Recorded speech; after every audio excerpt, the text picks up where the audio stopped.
একলব্যকে উদ্ধার করতে পৌঁছে গেল রাঙা। সম্পূর্ণ জানতে ভিডিওটিতে একটি লাইক করে দেখতে থাকো। গল্পে শুরুতেই দেখা যায় বৃন্দা আর সাত্তকী দুজন মিলে রাঙাকে অপমান করতে থাকে আর বলে রাঙা একলব্যর জীবনে একটা অভিশাপ, এছাড়া আর কিচ্ছু নয়। যবে থেকে রাঙা এই বাড়িতে এসেছে একলব্যর জীবনে একের পর এক সমস্যা শুরু হয়ে গেছে। সে কথা কি অস্বীকার করার জায়গা আছে? এর মধ্যেই পিসিমণি তখন বলে, তোরা যাকে অভিশাপ বলছিস সে কিন্তু এই বাড়ির ছোট বউ, তোদের মাই তাকে এই বাড়ির ছোট বউ করে নিয়ে এসেছে, তাহলে তোদের সাহস হয় কি করে সমস্ত কথা বলবার? এর মধ্যেই তখনই সাত্তকী বলে, আমরা যে কথাগুলো বলেছি সেগুলো কি তুমি অস্বীকার করতে পারবে পিসিমণি? আজকে রাঙার জন্যই তো একলব্যর এত বড় বিপদ হয়েছে। রাঙা যদি না থাকতো তাহলে এত বড় বিপদ কোনোদিনও হতো না, এই কথাটা ভালো করে জেনে রাখো। তার মধ্যেই মনে মনে একটা কথাই ভাবছিল পিসিমণি, একলব্য ঠিক আছে তো? একলব্যর কোনো ক্ষতি হয়ে যায়নি তো? এর মধ্যে দেখা যায় যে চার্লির পা থেকে তীরটা তো বের করা গেছে, কিন্তু অসহ্য যন্ত্রণা করছে চার্লির। এর মধ্যেই করি বলে, আমার বোন এরকম ব্যথায় ছটপট করছে কেন? হ্যাঁ, আপনারা কিছু করে উঠতে পারছেন না কেন? ডাক্তার বলে, আমি তো চেষ্টা করছি, এখানে সেই রকম ইকুইপমেন্টস নেই, আমরা কি করে কি করব, যতটুকু করবার ততটুকু করে দিয়েছি। অন্যদিকে দেখা যায় গাড়িতে গুন্ডারা একলব্যকে দেখছে যাতে একলব্য পালাতে না পারে। একলব্য ভাবে, কি করে আমি রাঙামতিকে আর সত্যজিৎ স্যারকে খবর দেব সেটাই তো বুঝে উঠতে পারছি না। যেভাবেই হোক আমাকে কিছু একটা করতেই হবে। এরপরেই বাথরুমে যাওয়ার নাম করে বেরোতে চায়। তখন একজন গুন্ডা আরেকজন গুন্ডাকে বলে, তুই যা, একে কিন্তু কাছছাড়া করবি না, একে কাছছাড়া করলেই না জানি কত বড় বিপদ ঘটে বসবে।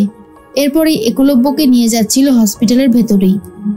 তখনই একজন রোগী একলব্যকে দেখে চিনতে পেরে যায় আর তাকে ভিডিও করতে থাকে, অর্থাৎ একলব্যর ভিডিওটা সে করতে থাকে আর তারপরে ভিডিও করে পুলিশের কাছে পাঠিয়ে দেয়।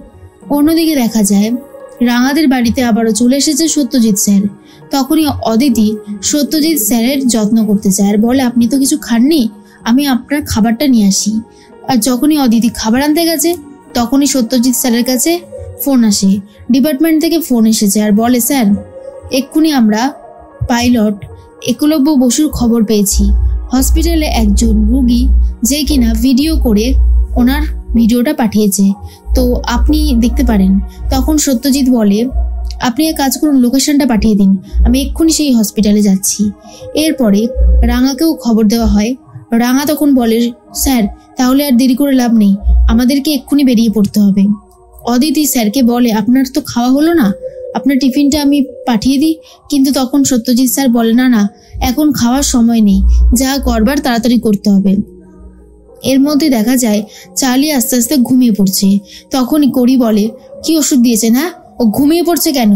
ডাক্তার বলে, অবস্থা খুব খারাপ, এই সময় রেস্ট না নিলে আর কোনো উপায় থাকবে না ওনাকে বাঁচানোর, দেখছেনই তো পাটা কতটা ক্ষত হয়েছে।